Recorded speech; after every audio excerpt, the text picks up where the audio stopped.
Jerome Powell wasn't a lock to be President Donald Trump's pick to lead the Federal Reserve.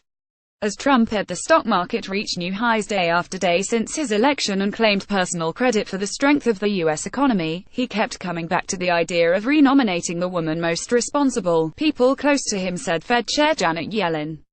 Then his Treasury Secretary got his ear. Steven Mnuchin wielded outsized influence as Trump deliberated on the Fed, people familiar with the matter said, and Mnuchin favored Powell. His argument bested that if Vice President Mike Pence, who urged Trump to make a more dramatic change of direction at the Fed by nominating Stanford University economist John Taylor, a favorite of conservatives across Washington. Taylor, too, got a serious look from Trump, these people said.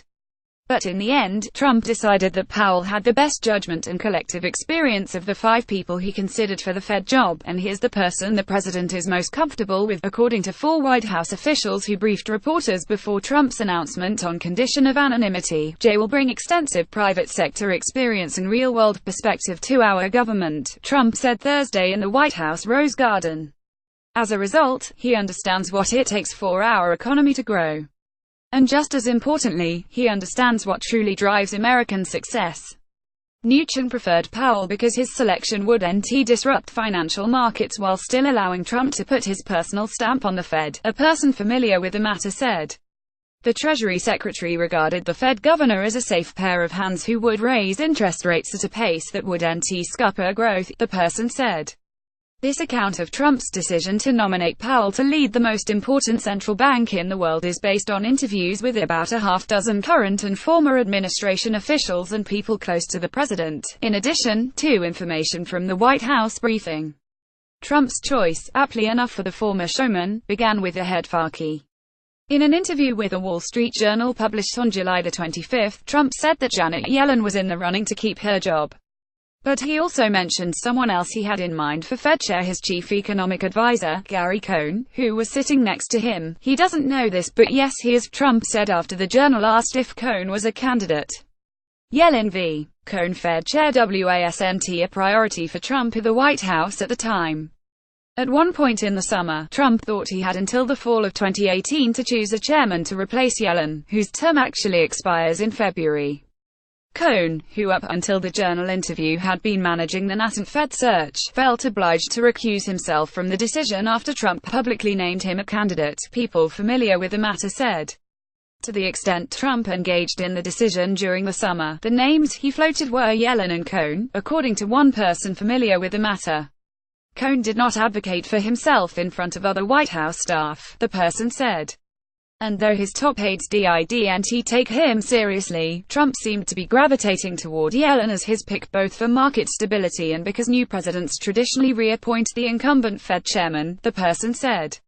Then came Charlottesville. On August 12, a mob of white supremacists and Nazi sympathizers marched into the Virginia college town to protest the removal of a statue of Robert E. Lee. The protesters instigated violence against a large gathering of counter-protesters. A woman was killed.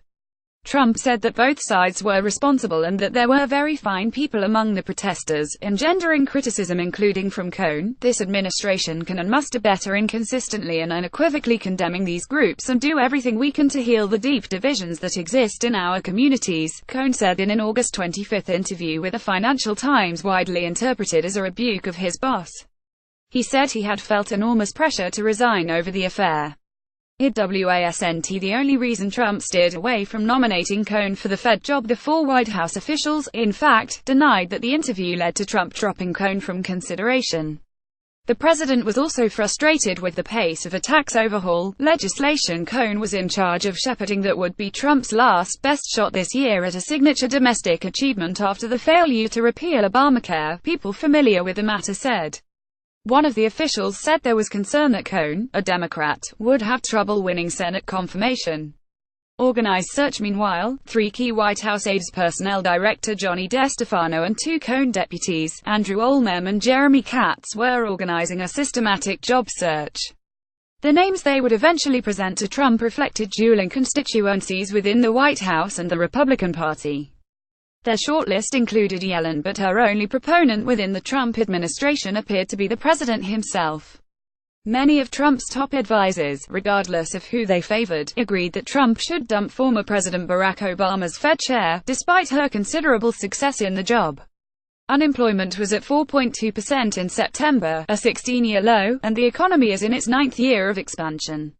Inflation and interest rates are low, and Yellen is gradually backing off crisis-era policies and unwinding the Fed's $4.5 trillion balance sheet. Mnuchin's favorite, Powell isn't that distinguishable from Yellen on monetary policy. He has never dissented with her on Fed vote. He is a Republican, however, and, unlike Yellen, didn't spend many years of his career in the Federal Reserve System. Pence and his chief economist, Mark Calabria, favored Taylor, beloved by conservatives for his criticism of the Fed. The fifth name on the DeStefano, Olmem and Katz shortlist was Kevin Warsh, a former Fed governor. Rates and an enemy knock against Taylor, for a president who had grown to enjoy low interest rates, was his namesake Taylor rule, an equation he devised that would dictate higher rates than under Yellen. Trump, once critical of Yellen's policies as a presidential candidate, had a change of heart after he entered office and the stock market boomed, a phenomenon he frequently observed at his @RealDonaldTrump Twitter account. Trump never talked about rates or the direction they should go with his Fed candidates, according to the officials who briefed reporters. Warsh, meanwhile, had made a key enemy in his previous stint on the Fed board, Randall Quarles, whom Trump had nominated for both a governor's seat and to be vice chairman of bank supervision. Quarles, who was confirmed to both posts in October, told People that he might not remain on the board if Warsh were named chairman. Mnuchin was aware of his concerns. Interviews began. Deliberations gained urgency in late September, soon after Trump resolved looming crises over the debt limit and the government's budget by striking a controversial deal with Democratic leaders in Congress. He, Mnuchin and Pence interviewed Warsh and Powell on September 27 and 28, respectively, according to people familiar with the matter. Pence and Trump interviewed Taylor on October 11, and Trump was said to be impressed by The Economist. Finally, Trump interviewed Yellen on October 19. Again, he was impressed, he said.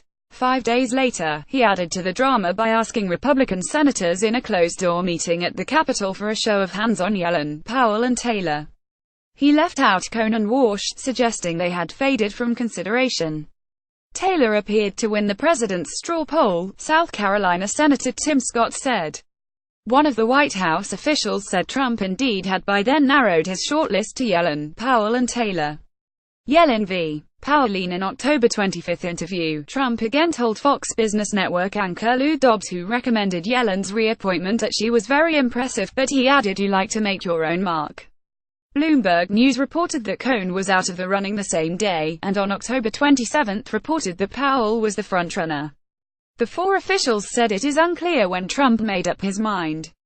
He was still asking his aides questions about multiple candidates as of October 27, they said. Trump offered Powell the job on Tuesday and he accepted, the four officials said. Trump called Yellen, the first woman to lead the Fed, on Thursday morning to tell her she would be replaced, they said, with assistance by Sale Hermosen and Craig Torres.